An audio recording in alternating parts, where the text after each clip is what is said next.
Ketika seorang penarik becak tua yang sebatang kara menikahi penunggu pohon beringin, hidupnya berubah total. Kekayaan, kemewahan, dan kekuasaan menjadi miliknya. Namun, apa yang terjadi ketika ia melupakan asal-usulnya? Kisah ini penuh dengan pelajaran hidup tentang kesombongan, penyesalan, keajaiban, dan cinta keluarga. Saksikan perjalanannya dan ambil hikmahnya. Dan di akhir cerita yang tak terduga, kakek Wiji duduk termenung di atas becaknya yang sudah tua dan penuh tambalan. Malam itu hujan gerimis membasahi tubuh kurusnya yang berbalut pakaian lusuh. Jalanan sepi, hanya sesekali ada kendaraan melintas, dan suara rintih hujan menambah sunyi hatinya. Ia memandang ke arah rumah yang dulu menjadi tempat tinggalnya, namun kini hanya menjadi kenangan pahit. Beberapa bulan lalu, anak dan istrinya mengusirnya dari rumah. Mereka menganggapnya tak berguna karena penghasilannya sebagai penarik becak tak pernah cukup untuk memenuhi kebutuhan keluarga. "Pergi saja, Pak. Kami sudah muak hidup miskin seperti ini," bentak istrinya waktu itu.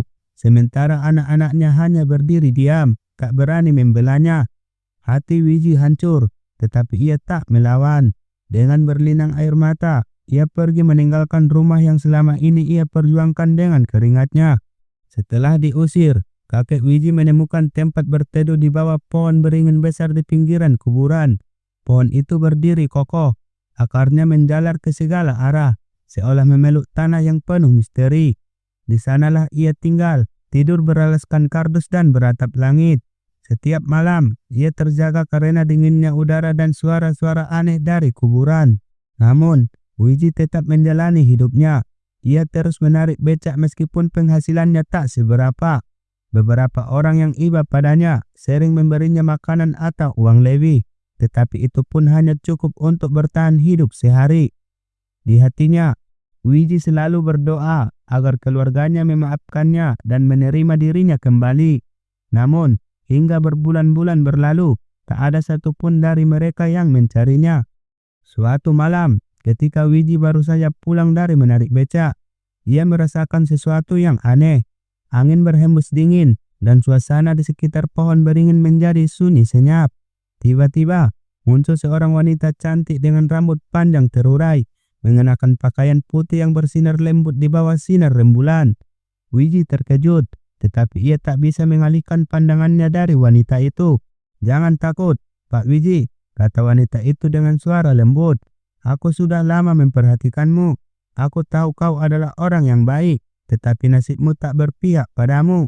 "Kau siapa?" tanya Wiji dengan suara bergetar. "Aku adalah penunggu pohon beringin ini. Namaku Lintang," jawab wanita itu. "Aku ingin membantumu keluar dari penderitaanmu." Wiji terdiam sejenak. Ia merasa ragu, tetapi ada sesuatu dalam tatapan Lintang yang membuatnya percaya. Malam itu, Lintang dan Wiji berbicara panjang lebar. Lintang menawarkan diri untuk menikah dengannya, dengan janji bahwa kehidupan Wiji akan berubah menjadi lebih baik. Meski merasa aneh, Wiji akhirnya menerima tawaran itu. Baginya, tak ada lagi yang bisa ia kehilangan. Setelah pernikahannya dengan Lintang, kehidupan Wiji benar-benar berubah drastis. Ia mendapati dirinya tinggal di sebuah rumah besar yang megah, lengkap dengan pelayan dan harta benda yang melimpah. Becaknya yang tua digantikan dengan mobil mewah, dan ia tak perlu lagi bekerja keras untuk mendapatkan uang. Orang-orang yang dulu memandangnya sebelah mata, kini mulai menghormatinya. Bahkan beberapa di antaranya mencoba mengambil hati Wiji demi keuntungan pribadi. Namun, perubahan ini tak hanya terjadi pada keadaan fisik Wiji. Hatinya pun mulai berubah. Ia yang dulu rendah hati dan sabar kini menjadi angkuh dan sombong. Ia merasa dirinya lebih baik dari siapapun, termasuk keluarganya yang dulu mengusirnya. Ketika anak dan istrinya datang meminta maaf, Wiji malah mengusir mereka dengan kasar. "Dulu kalian membuangku seperti sampah. Sekarang kalian mau datang hanya karena aku kaya. Pergi kalian," bentaknya. Lintang yang selalu mendampingi Wiji hanya tersenyum tipis melihat perubahan suaminya. Ia seolah menyimpan sesuatu dalam hatinya, tetapi tak pernah mengungkapkannya. Hari-hari berlalu dan kakek Wiji semakin tenggelam dalam kehidupan mewahnya.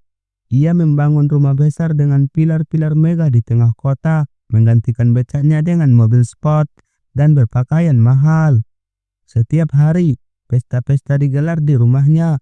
Para tamu berdatangan, memuji dan mengagumi kekayaan Wiji. Meskipun di balik senyuman mereka tersembunyi rasa iri dan ketamakan. Lintang tetap setia di sisi Wiji, tetapi ia jarang ikut campur dalam kehidupan sosial suaminya. Setiap malam, Lintang duduk di balkon rumah mereka, menatap bulan sambil memejamkan mata, seperti sedang memikirkan sesuatu yang tak pernah ia bagi kepada Wiji. Sementara itu, Wiji semakin terlena dalam kesombongannya. Ia bahkan menghina sesama penarik becak yang dulu adalah teman-temannya. Lihat kalian sekarang, masih kotor dan miskin seperti itu. Sementara aku sudah di puncak. Kalian harus kerja lebih keras kalau mau hidup seperti aku, katanya sambil tertawa puas. Teman-temannya hanya bisa menunduk, menahan sakit hati atas ucapan Wiji. Namun, di balik semua kemewahan itu, ada sesuatu yang mulai terasa aneh. Meskipun Wiji dikelilingi kekayaan, hatinya tak pernah benar-benar merasa tenang. Ia sering bermimpi buruk, melihat wajah-wajah dari masa lalunya, anak, istri, dan teman-teman yang pernah ia hina. Dalam mimpinya, mereka menangis dan memintanya untuk kembali, tetapi ia selalu menepisnya sebagai hal sepele. Suatu malam, ketika pesta besar baru saja selesai dan tamu-tamu pulang, Lintang mendekati Wiji yang sedang duduk santai di ruang tamu. Wiji memegang gelas anggur mahal dengan senyum puas di wajahnya. Namun, senyum itu memudar ketika ia melihat tatapan Lintang yang tajam.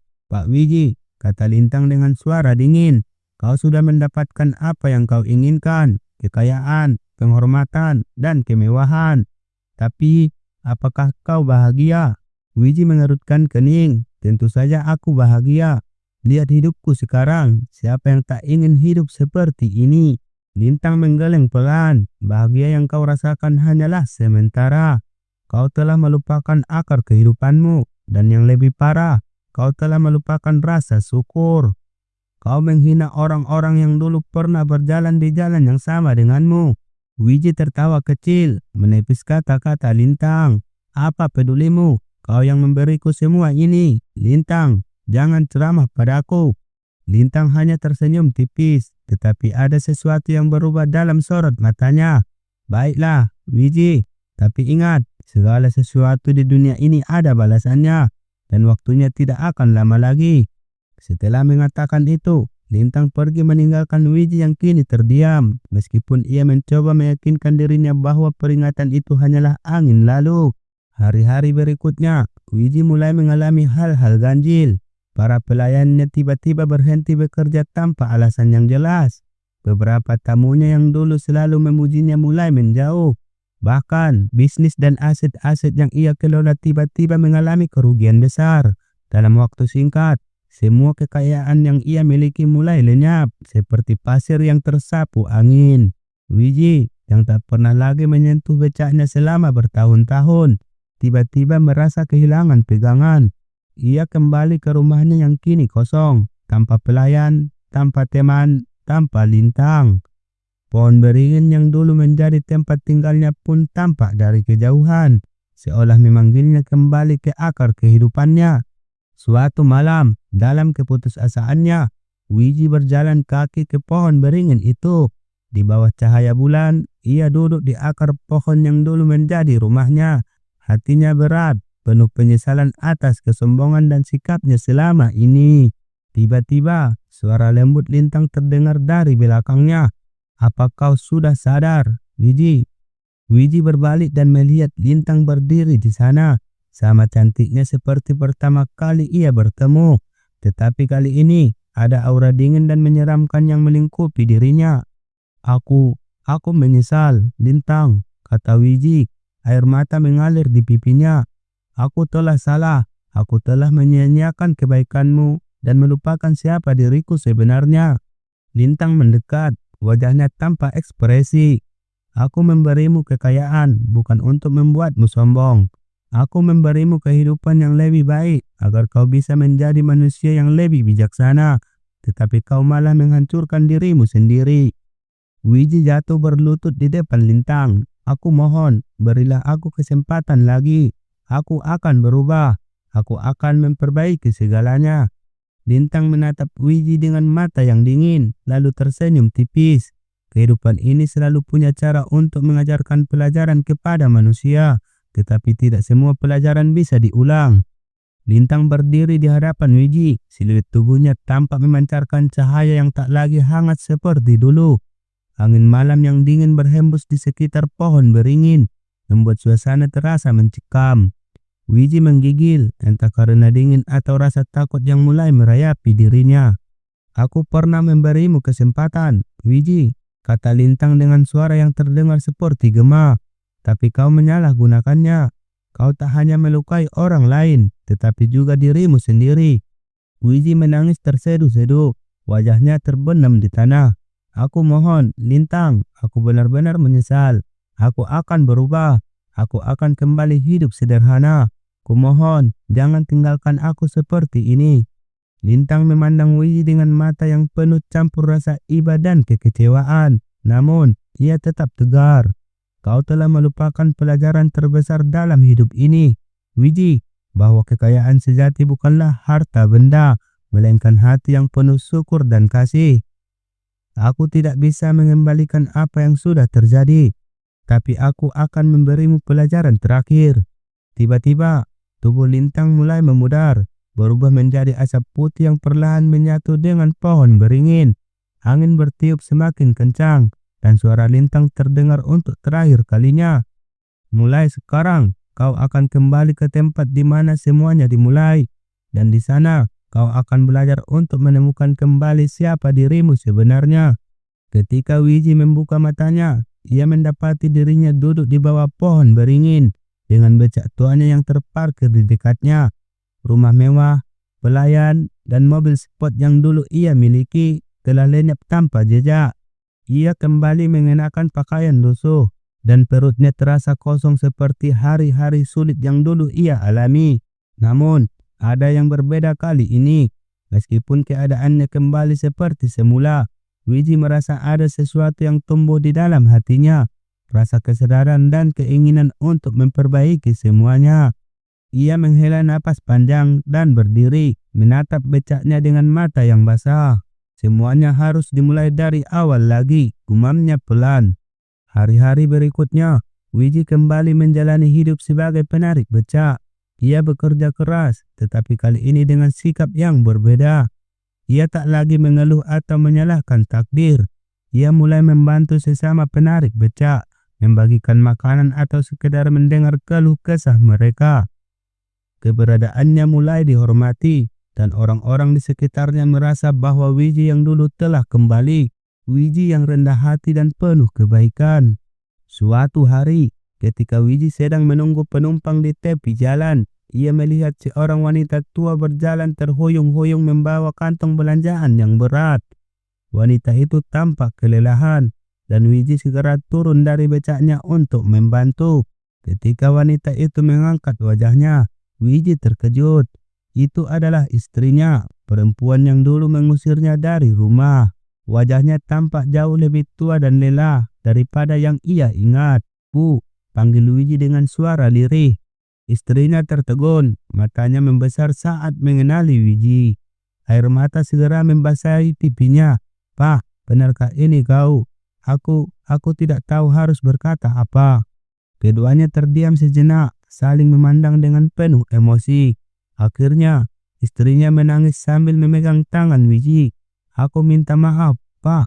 Aku menyesal atas semua yang aku katakan dan lakukan padamu. Hidup kami tidak lebih baik setelah kau pergi. Aku dan anak-anak sering kelaparan. Kami merindukanmu." Wiji menarik napas dalam, hatinya terasa sesak. Ia ingin marah, tetapi rasa cinta dan kerinduan pada keluarganya lebih besar. Ia meraih tangan istrinya, menggenggamnya erat. "Aku juga salah, Bu. Aku sudah melupakan kalian dalam perjalanan hidupku yang salah arah. Tapi sekarang, aku hanya ingin kita kembali bersama." Istrinya mengangguk sambil terisak. "Anak-anak pasti akan senang melihatmu lagi. Pak, mereka selalu berharap kau kembali.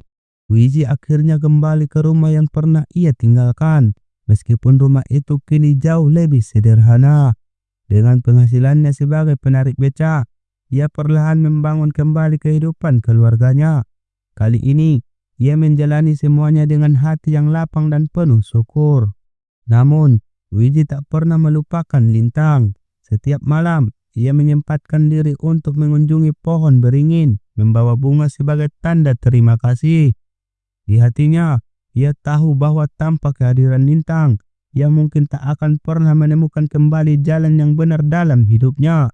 Malam itu, setelah makan malam sederhana bersama keluarganya, Wiji memutuskan untuk kembali mengunjungi pohon beringin. Ia membawa setangkai bunga melati yang dipetik dari kebun kecil di samping rumahnya. Pohon itu selalu memancarkan aura misterius. Namun bagi Wiji, pohon beringin adalah saksi perjalanan hidupnya yang penuh pelajaran. Ketika ia tiba di bawah pohon, suasana terasa berbeda. Udara malam lebih dingin dari biasanya, dan angin seolah berbisik memanggil namanya. Wiji duduk bersila, meletakkan bunga melati di atas akar besar yang mencuat dari tanah. Lintang, bisiknya pelan, matanya menatap ke arah pucuk pohon yang menjulang tinggi. Jika kau masih ada di sini, aku ingin mengucapkan terima kasih. Kau telah mengubah hidupku, meski dengan cara yang sulit. Aku tidak akan pernah melupakanmu. Tiba-tiba, angin berhembus kencang, menggoyangkan dedaunan pohon beringin. Wiji terkejut ketika ia melihat sosok Lintang muncul di hadapannya. Ia mengenakan pakaian putih seperti biasa, wajahnya cantik dan tenang. Tetapi kali ini ada senyuman lembut yang menghiasi bibirnya. Wiji, kata Lintang dengan suara yang menenangkan, aku telah mengawasimu dari jauh. Kau telah belajar banyak dan aku bangga padamu. Wiji menunduk, merasa tak pantas menerima pujian itu. Lintang, aku hanya mencoba memperbaiki kesalahanku. Semua ini berkat pelajaran yang kau berikan. Lintang melangkah mendekat, duduk di hadapan Wiji. Kau telah membuktikan bahwa manusia bisa berubah. Wiji, kau kembali menjadi seseorang yang rendah hati, penuh cinta, dan memiliki tujuan hidup yang jelas. Tapi ada satu hal terakhir yang harus kau lakukan. Wiji mengangkat wajahnya, bingung. Apa itu, Lintang? Lintang tersenyum, maafkan dirimu sendiri. Kata-kata Lintang menusuk hati Wiji. Selama ini, meskipun ia telah meminta maaf kepada keluarganya dan orang-orang di sekitarnya, ia sadar bahwa ia belum pernah benar-benar memaafkan dirinya sendiri atas semua kesalahan yang pernah ia buat. Rasa bersalah itu masih menghantui dirinya, seolah menjadi bayangan yang terus mengikuti kemanapun ia pergi. Bagaimana caraku memaafkan diriku sendiri, Lintang? Tanyanya, suaranya bergetar. Lintang memandangnya dengan lembut, dengan menerima bahwa kau adalah manusia yang tak sempurna. Kau telah melakukan kesalahan, tetapi kau juga telah belajar dari kesalahan itu. Hidup ini adalah perjalanan panjang, Wiji. Selama kau terus berusaha menjadi lebih baik, kau berhak memberi dirimu sendiri kesempatan. Air mata mengalir di pipi Wiji. Kata-kata Lintang terasa seperti beban besar yang terangkat dari dadanya. Ia mengangguk pelan, dan untuk pertama kalinya, ia merasakan benar-benar ringan. Lintang berdiri, angin malam kembali berhembus lembut di sekitar mereka. Sudah waktunya aku pergi, Wiji. Kau tak lagi membutuhkan keberadaanku. Hidupmu kini adalah milikmu sepenuhnya. Wiji terkejut. Pergi? Apa kita tidak akan pernah bertemu lagi? Lintang tersenyum, kali ini lebih lebar. Aku akan selalu ada di hatimu sebagai kenangan dan pelajaran. Pohon beringin ini akan tetap berdiri, menjadi pengingat bahwa kau pernah bertemu denganku. Tapi ingatlah, Wiji, hidupmu kini adalah tentang melangkah ke depan, bukan menoleh ke belakang. Sebelum Wiji sempat menjawab, tubuh Lintang perlahan memudar menjadi cahaya lembut yang menyatu dengan pohon beringin. Wiji hanya bisa menatap dengan mata berkaca-kaca, tetapi hatinya kini penuh dengan rasa damai yang belum pernah ia rasakan sebelumnya. Sejak malam itu, hidup Wiji benar-benar berubah. Ia bekerja keras untuk memberikan yang terbaik bagi keluarganya, tetapi ia juga meluangkan waktu untuk membantu sesama. Ia sering mengajarkan anak-anak muda di lingkungannya tentang pentingnya bekerja keras, kejujuran, dan rasa syukur. Keluarganya kembali hidup harmonis. Anak-anaknya tumbuh menjadi pribadi yang baik, dan istrinya selalu mendampinginya dengan penuh cinta. Meski hidup mereka sederhana, hati mereka selalu dipenuhi kebahagiaan yang tulus. Namun, Wiji tak pernah melupakan pohon beringin itu. Setiap kali ia merasa ragu atau kehilangan arah, ia akan kembali ke sana untuk berdoa dan mengingat pelajaran dari Lintang. Pada suatu hari, beberapa tahun kemudian, Wiji membawa cucunya ke pohon beringin itu. Ia bercerita tentang pertemuannya dengan seorang wanita yang mengubah hidupnya. Cucunya mendengarkan dengan penuh rasa ingin tahu. Matanya berbinar-binar membayangkan keajaiban yang pernah terjadi di bawah pohon itu. "Kakek," kata cucunya sambil tersenyum, "aku ingin jadi seperti kakek, orang yang selalu membantu orang lain dan penuh rasa syukur." Wiji tersenyum, hatinya hangat mendengar kata-kata itu. Ia tahu warisan terbaik yang bisa ia tinggalkan bukanlah harta benda, melainkan nilai-nilai kehidupan yang ia pelajari dari perjalanan panjangnya.